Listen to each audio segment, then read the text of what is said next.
News, सच जरूरी है। नमस्कार दर्शकों, मैं मयूरी और आप देख रहे MNS न्यूज टीवी। ब्रेक के बाद स्वागत है आपका देश की खबरों में। एक नजर डालते हैं आज की हेडलाइंस पर। मां के जनाजे के लिए बेल मांगने वाले आतंकी मुस्तफा की याचिका मुंबई कोर्ट से खारिज। चीन को रास नहीं आया भारत के साथ पाकिस्तान का सीज फायर। साउथ अफ्रीकी बोर्ड ने अपने खिलाड़ियों को सुनाया फरमान। चीन को ताकत दिखाने को अरुणाचल प्रदेश सीएम ने LAC पर भारत के पहले गांव में की कैबिनेट बैठक। अब खबरें विस्तार से। मातृभूमि से गद्दारी और अपनी मां के जनाजे के लिए बेल मांगने वाले आतंकी मुस्तफा की याचिका मुंबई कोर्ट से खारिज। 2006 के औरंगाबाद हथियार बरामद की मामले के एक आरोपी की जमानत याचिका खारिज हो गई है। आरोपी अपनी मां की मृत्यु के बाद होने वाले धार्मिक कार्यों में शामिल होना चाहता था। स्पेशल कोर्ट ने कहा कि अगर आरोपी अपनी मां की मौत पर दुखी है तो उसे मदर वतन के लिए भी उतना ही दुखी होना चाहिए। जज ने कहा कि इस मामले में बहुत सारे हथियार, गोला बारूद और विस्फोट बरामद हुए थे।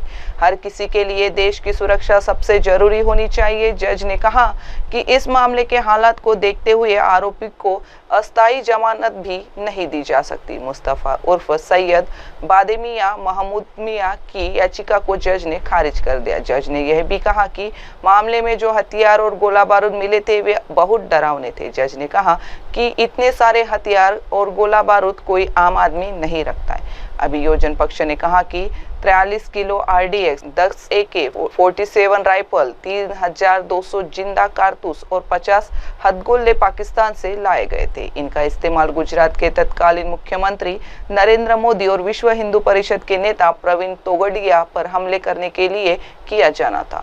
यह 2002 के गुजरात दंगों का बदला लेने के लिए किया जा रहा था। आरोप है कि आरोपी ने जिहाद करके आतंक फैलाना चाहा था। राज्य ATS ने औरंगाबाद के पास एक हाईवे पर पीछा करके हथियारों और गोला बारूद को पकड़ा था। आरोप है कि इस आरोपी ने हथियारों, गोला बारूद और विस्फोटों को लाने से जाने रखने और छिपाने में मदद की थी। जज ने कहा कि वह इस मामले में सभी आरोपियों के खिलाफ किए गए गंभीर अपराधों में शामिल है। इसके लिए हार्ड टेक्निकल सपोर्ट और गुप्त सूत्रों के नेटवर्क का इस्तेमाल किया गया था। जज ने कहा कि आरोपी ने बार बार जमानत और डिस्चार्ज के लिए अर्जी दी। वह इस मामले को पहले इस कोर्ट से हाई कोर्ट और फिर सुप्रीम कोर्ट तक ले गया। इस वजह से ट्रायल में देरी हुई। जज ने कहा कि आरोपी 18 साल से ज्यादा समय से जेल में है, लेकिन इसके लिए वह खुद ही जिम्मेदार है। अब बढ़ते हैं अगली खबर की ओर। चीन को रास नहीं आया भारत के साथ पाकिस्तान का सीज फायर। अमेरिका के एंट्री से धरी रह गई ड्रैगन का बड़ी प्लानिंग जाने। भारत और पाकिस्तान के बीच युद्ध विराम को हुई कई दिन बीत चुके हैं, लेकिन इसे लेकर दावों और अटकलों का दौर खत्म नहीं हो रहा है। सभी की कोशिश इस बात को जानने में है कि 10 मई को युद्ध विराम की घोषणा के दिन वास्तव में क्या हुआ था। सबसे पहले अमेरिकी राष्ट्रपति डोनाल्ड ट्रंप ने सोशल मीडिया पर युद्ध विराम की घोषणा की थी। ट्रंप ने इस युद्ध विराम का क्रेडिट अपने प्रशासन को दिया तो पाकिस्तानी प्रधानमंत्री शहबाज शरीफ भी उनके पीछे खड़े हो गए। शरीफ ने युद्ध विराम के लिए ट्रंप को शुक्रिया कह दिया, लेकिन ऐसा लगता है कि भारत के साथ युद्ध विराम को लेकर पाकिस्तान का दोस्त चीन उससे नाराज हो गया। स्तर की बातचीत के बाद हुआ था। विदेश सचिव विक्रम मिस्त्री ने 10 मई को इसकी जानकारी देते हुए बताया था कि पाकिस्तान के DGMO से फोन आया था। मंगलवार को भारतीय विदेश मंत्रालय ने डोनाल्ड ट्रंप की व्यापार धमकी के दावे की भी हवा निकाल दी और कहा कि पाकिस्तान के साथ तनाव को लेकर बातचीत के दौरान अमेरिका से व्यापार पर कोई चर्चा नहीं हुई थी। रिपोर्ट के अनुसार इस्लामाबाद ने युद्ध विराम के बाद बीजिंग को फोन किया और इस बारे में उसे जानकारी दी। पाकिस्तान के विदेश मंत्रालय ने चीन के साथ बातचीत के बारे में जानकारी दी और बीजिंग के खुले समर्थन की बात कही। इससे कुछ समय बाद ही पाकिस्तान की तरफ से युद्ध विराम उल्लंघन की खबरें आई। भारतीय सीमा के अंदर ड्रोन देखे गए। इसके बाद बीजिंग ने बयान जारी किया जिसमें विदेश मंत्री वांग यी और भारत के राष्ट्रीय सुरक्षा सलाहकार अजीत डोभाल के बीच बातचीत की जानकारी दी गई। भारत ने इस पर कोई प्रतिक्रिया नहीं दी। इसके कुछ समय बाद ही ड्रोन हमले शुरू हो गए। एक्सपर्ट का कहना है कि यह चीन को संतुष्ट करने का इस्लामाबाद का प्रयास था। अब बढ़ते हैं अगली खबर की ओर। साउथ अफ्रीकी बोर्ड ने अपने खिलाड़ियों को सुनाया फरमान। आईपीएल के 7 फ्रेंचाइजीज की बड़ी टेंशन। क्रिकेट साउथ अफ्रीका ने अपने खिलाड़ियों को आईपीएल 2025 से 26 मई तक वापस लौटने को कहा है। इनमें वर्ल्ड टेस्ट चैंपियनशिप के फाइनल के लिए चुने गए 8 खिलाड़ी भी शामिल हैं। यह फाइनल 11 जून से लॉर्ड्स में खेला जाएगा। बोर्ड को यह फैसला इसलिए लेना पड़ा ताकि खिलाड़ियों को फाइनल की तैयारी के लिए पर्याप्त समय मिल सके।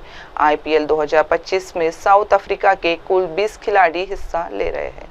क्रिकेट साउथ अफ्रीका और भारतीय क्रिकेट कंट्रोल बोर्ड के बीच इस मुद्दे पर बातचीत चल रही है। साउथ अफ्रीका के कोच शुक्री कॉनरॉड ने कहा है कि वे इस मामले में पीछे नहीं हटेंगे और चाहते हैं कि उनके खिलाड़ी 26 मई तक वापस आ जाए। Corbin Bosch, Wiaan Mulder, Marco Jansen, Aiden Markram, Lungi Ngidi, Kagiso Rabada, Ryan Rickelton और ट्रिस्टन स्टब्स को WTC फाइनल टीम में शामिल किया गया है। CSA के क्रिकेट निर्देशक एनोक ने बताया कि BCCI के साथ बातचीत अभी भी जारी है। खिलाड़ियों को 31 मई को इंग्लैंड के अरुंडल में इकट्ठा होना है। इसके बाद वे 3 से 6 जून तक जिम्बाब्वे के खिलाफ एक अभ्यास मैच खेलेंगे। फिर वे WTC फाइनल के लिए लंदन जाएंगे। IPL का शेड्यूल थोड़ा बदल गया है। पहले ये 25 मई को खत्म होने वाला था, लेकिन अब लीग स्टेज 27 मई तक चलेगा। प्लेऑफ 29 मई से शुरू होंगे। साउथ अफ्रीका के कोच शुक्री कॉर्नलॉड ने इस बारे में कहा। आईपीएल और BCCI के साथ शुरुआती समझौता ये था कि फाइनल 25 तारीख को होगा। हमारे खिलाड़ी 26 तारीख को वापस आ जाएंगे ताकि उन्हें 30 तारीख को रवाना होने से पहले पर्याप्त समय मिल सके। हमारी तरफ से कुछ भी नहीं बदला है। इस बारे में बातचीत चल रही है।